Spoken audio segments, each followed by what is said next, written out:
एक बार जरा प्लीज आप जरा कुछ मोमेंटम स्टॉक्स को दिखाइए, परसेंटेज विनर्स को, जहां पर आज वाइल्ड स्विंग है। तो कुछ देर में आपको कुछ स्टॉक्स बताऊंगा जो कि क्रिटिकल लेवल्स पार कर रहे हैं, लेकिन उससे पहले बाजार ने इटसेल्फ जो कुछ आज के स्ट्रेंथ वाले जो पॉइंट्स हैं जिनको पिक किया है। आप देखिए, एक Paris sugar Diwali I think जिक्र कर चुकी है इस स्टॉक का, दोबारा रिपीट नहीं करूंगा। पायोनियर एम्ब्रॉयडरीज को देखिए 4950 पर, ये करीब करीब 8.25% ऊपर है। मेटलिस्ट फॉर्जिंग्स आज भी तेज़ है। और अगर आप देखें OCL इंडिया यहाँ पे काफ़ी अच्छा खासा मूव है। और वॉल्यूम्स एक आप देखिए अल्फाजियो इंडिया, इसमें काफ़ी अच्छे खासे मूव है। Rallis India, west coast paper, यहाँ पे अच्छी खासी तेज़ी है।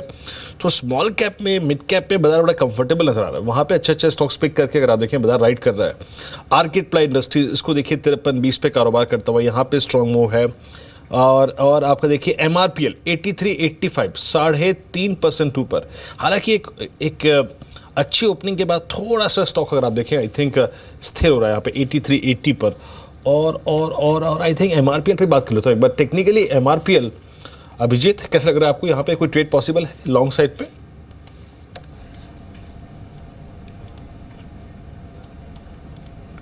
Well Viren, short term point of view से तो पॉसिबल नहीं है, बिकॉज भाग चुका है। दो तीन हफ्ते पहले एक ब्रेकआउट मिला था close to that 69-70 mark. That was the entry point, the last entry point. Extended definitely, अगर आप इसका मंथली चार्ट देखते हो तो you can find clearly that close to 83, 85, 90 it's a wall of resistance for the stock. ये जो 90 का level है 2009 से इस स्टॉक को नीचे की तरफ has pushed the stock towards the down side. This time when we have this kind of price move, volumes are okay, nothing great if I look at the monthly charts. तो high chance कि 83, 85, 90 का जो range है, इस range में this movement that we have got from close to 65 will slow down. The long term pictures will definitely improve once it takes out that 90 mark and probably extends further up.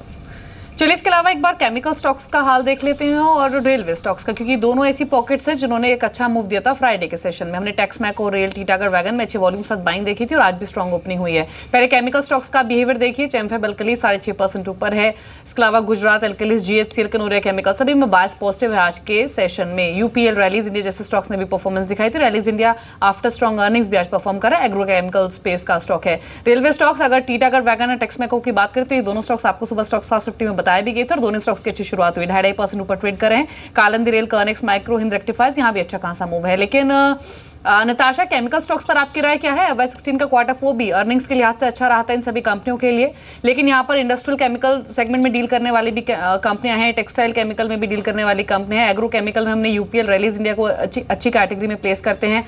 आप किस pocket के साथ ज्यादा comfortable है? कौन से stocks है जो आपको अभी भी अच्छे लग रहे हैं इस पूरे स्पेस से? विद इन द स्पेस हमको एग्रो केमिकल इस समय काफ़ी अट्रैक्टिव लग रहा है, क्योंकि जिस तरह से मानसून ने अभी पैन आउट किया है, इनफैक्ट अब तो सरप्लस में आ गया है रेनफॉल, उसका एक डायरेक्ट एडवांटेज मिलेगा पूरे एग्रीकल्चर सेक्टर को। उसकी वजह से जो क्रॉप एकरेज है और सोइंग है उसमें भी काफ़ी हद तक ग्रोथ देखने को मिली है as compare to the shortfall जो कि जून तक था। इन सब चीज़ों को देखते हुए डिमांड फॉर एग्रो केमिकल्स जो है वो ऊपर ही जाना चाहिए। विद इन द सेक्टर हम लोग के प्रेफर्ड पिक्स रहेंगे UPL लिमिटेड, PI इंडस्ट्रीज। आज सुबह से हमने दिवाली गति पे बात नहीं करी आई थिंक है। गति अगर आप देखिए, आज लॉजिस्टिक्स का नाम लेती साथ सबसे पहले ये स्टॉक रडार पे आता था। मैं क्या देख रहा हूँ, क्या कर रहा है ये, करीब 178 नो अभी भी अगर आप देखें क्रिटिकल सप्लाई जोन उसको पार नहीं कर पाया है। एक आप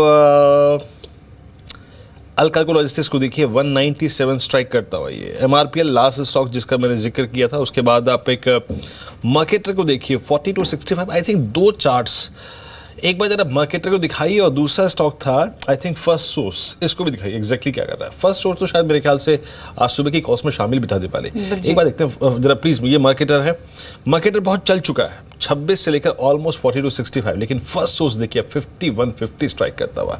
याद रखिए फर्स्ट सोर्स चार्टी के लिए ज़्यादा अच्छा है।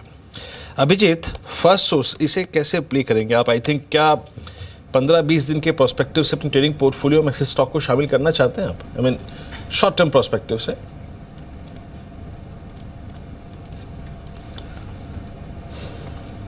Well Viren, short term perspective से तो डेफिनेटली नहीं, बिकॉज चल चुका है, एक्सटेंडेड है। अगर नीचे आता है तो it can come of really quickly.